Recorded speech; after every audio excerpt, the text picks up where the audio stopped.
Welcome back, everyone. I am so excited to welcome you to the sixth explainer in our series on communication, titled Verbal Communication, which is known as Maukhik Samprashan in the Hindi language. Now, before we jump into the deep end, let me ask you a quick question. Have you ever constructed a sentence perfectly in your head, delivered it perfectly clearly out loud, but still found yourself entirely, hopelessly misunderstood by the person listening? I mean, we've absolutely all been there, right? It's incredibly frustrating. And that's because verbal communication is just so much more than opening our mouths and making sounds. There's this entire invisible architecture to how we share meaning. So let's dive into this and figure out exactly why those everyday misunderstandings happen, and more importantly, how we can fix them. Here's a quick look at our roadmap for today. We're going to start with an introduction to Maukhik Samprashan, then break down the core elements of speaking. After that, we'll dive into the hidden half of communication, listening, and explore the barriers that get in the way. Finally, we'll see how this plays out in daily life and wrap up with the power of responsible speech. All right, let's kick things off with Section 1, Introduction to Maukhik Samprashan. So we often make this assumption that simply making sounds or stringing words together means we're communicating. But communication theorists tell a totally different story. Scholars like Littlejohn and Foss point out that communication actually involves creating meaning through signs, symbols, and interaction. Because think about it. Words are basically just symbols. Take the word success. For one person, that symbol means getting straight A's. For another, it means having a huge bank account. Communication only really happens when that underlying meaning is shared. Theorists Rogers and Kincaid hit the nail on the head. They define communication as a process where participants create and share information in order to reach mutual understanding. And I really want to emphasize those last two words, mutual understanding. Imagine a teacher standing at the front of a classroom, giving what they think is an absolute TED Talk of a lesson. Flawless explanation, right? But if the students are sitting there completely lost, well, the physical act of speaking definitely happened. But effective communication? That completely failed because mutual understanding was never reached. To really grasp why those failures happen, we have to talk about noise. This is a concept introduced by theorists Shannon and Weaver way back in 1949. And noise isn't just a literal loud sound in the background. It is any disturbance, whether it's physical or psychological, that interferes with your message. So yeah, it could be a bad phone connection, but it could also be psychological. Have you ever tried to have a serious, deep conversation with someone when they're incredibly hungry? You know that hangry feeling? That is literally psychological noise. Their brain is way too distracted by the desperate need for a sandwich to process your complex sentence. Noise distorts our messages and just completely blocks that mutual understanding we're aiming for. Moving right along to Section 2, Core Elements of Speaking. Okay, so we're transitioning from abstract theory to tangible, practical tools. This is the active output side of the sender. Speaking isn't just making noise. It's a highly purposeful activity. You have to know what to say, how to say it, when to say it, and who you're saying it to. And to do that, we have 5 core elements of voice control: volume, pitch, stress, pauses, and rhythm. Together, these make up your tone. Communication scholar Joseph DeVito tells us that every message has a content dimension, which is the literal words, and a relationship dimension. Tone carries that relationship meaning. Take a simple phrase like, "that is fine." If you say it with an upbeat, high pitch, it's enthusiastic. "That is fine." Drop the pitch and add a sharp rhythm, and it's irritation. "That is fine." Drag it out with a heavy sigh, and it becomes deep sarcasm. "That is fine." And as a speaker, using strategic, energetic pauses, like I just did right there, it completely breaks up the monotony and keeps the listener hooked. A massive part of this is absolute clarity. Just imagine a manager walking past your desk and tossing out, "complete this work soon." Well, what on earth does soon mean? In an hour? By tomorrow? By Friday? That vague language inherently creates Shannon and Weaver's noise. Now compare that to a manager who says, "please complete this report by 4 p.m. today." Listen to the difference. Increasing your clarity completely eliminates ambiguity.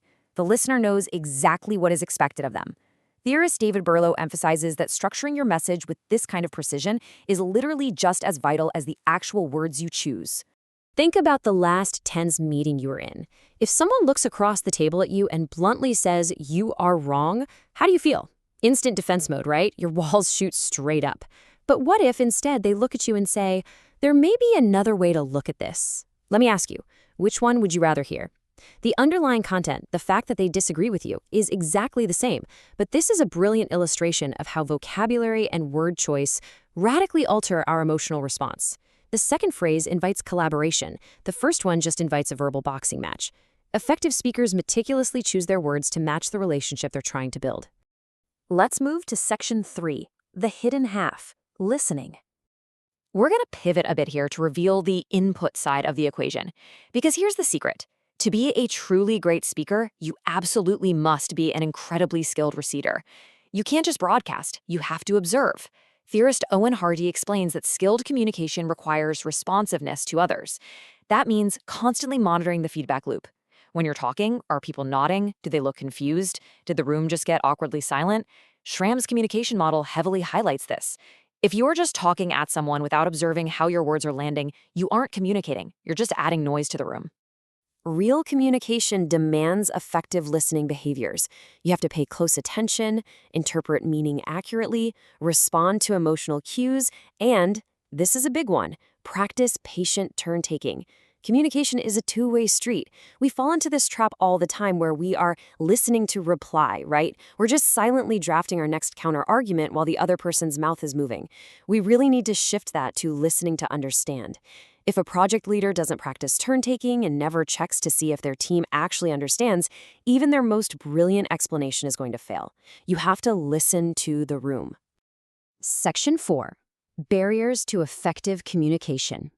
All right, time to introduce a little friction. Let's look at what happens when that noise takes over and totally shatters our mutual understanding.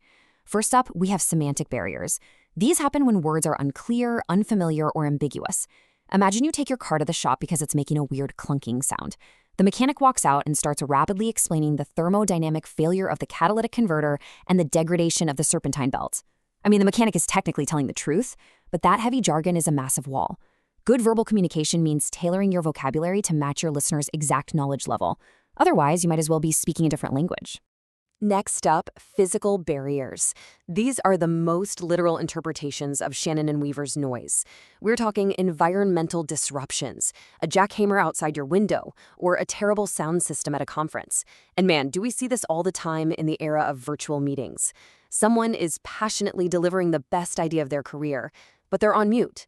Or their video freezes and they drop every other syllable, and you end up doing that classic, "Can you hear me now?" dance. These physical elements literally stop the message from physically reaching its destination.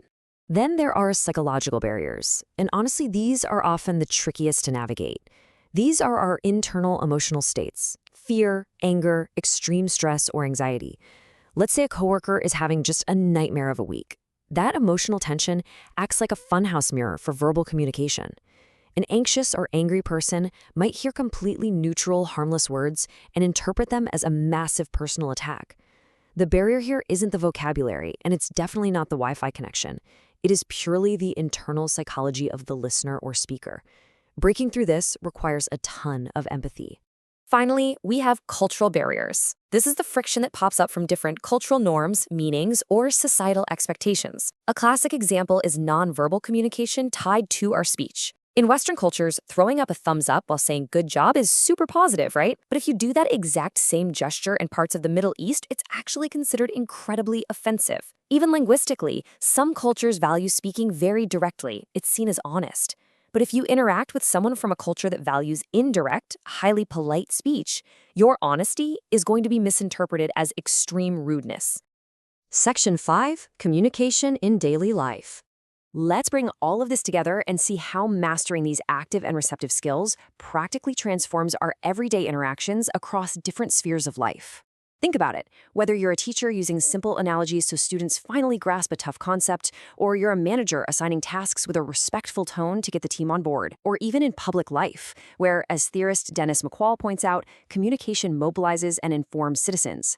Across every single one of these spheres, the golden rule remains the exact same. Effective verbal communication must always, always be audience-centered. We see this constantly in family life, don't we? Yelling a harsh command like "stop making noise" usually just triggers an immediate argument. But explaining the reason behind your request, saying something like, "Hey, could you please lower the volume because I'm trying to study?" that completely changes the dynamic. It invites cooperation instead of conflict. It shows basic respect, it drops those psychological barriers right down, and it builds a much more peaceful home environment. And finally, Section 6, the power of responsible speech. As we wrap up this explainer, I really want to emphasize that strong verbal communication skills aren't just a hack for your own personal or professional success. They are absolutely fundamental for our harmonious society. There are ethical pillars to how we speak. We have to avoid manipulation. We have to respect the truth. We need to maintain the dignity of the people we're talking to and honor their right to actually understand us. Being able to speak clearly and persuade people is a superpower, but with that power comes a really deep inherent responsibility. We should always strive to make sure our words aren't insulting, misleading, or carelessly damaging others. So, I want to leave you with this final, really important thought to reflect on today. What will your words build today? Are you going to build bridges of mutual understanding, or are you going to build walls of noise and confusion? The immense power of your daily interactions is entirely in your hands. Actually, scratch that. It's entirely in your voice. Thank you so much for joining me for this explainer on Maukhik Samprashan, or verbal communication. If you enjoyed this breakdown and you want to help us keep growing this awesome community of learners, please be sure to like, comment, share, and subscribe to this channel. It seriously makes a huge difference for us. And hey, let me know in the comments below, which communication barrier do you personally struggle with the most? I'd love to hear your thoughts. Until next time, keep learning, keep observing, and keep communicating clearly.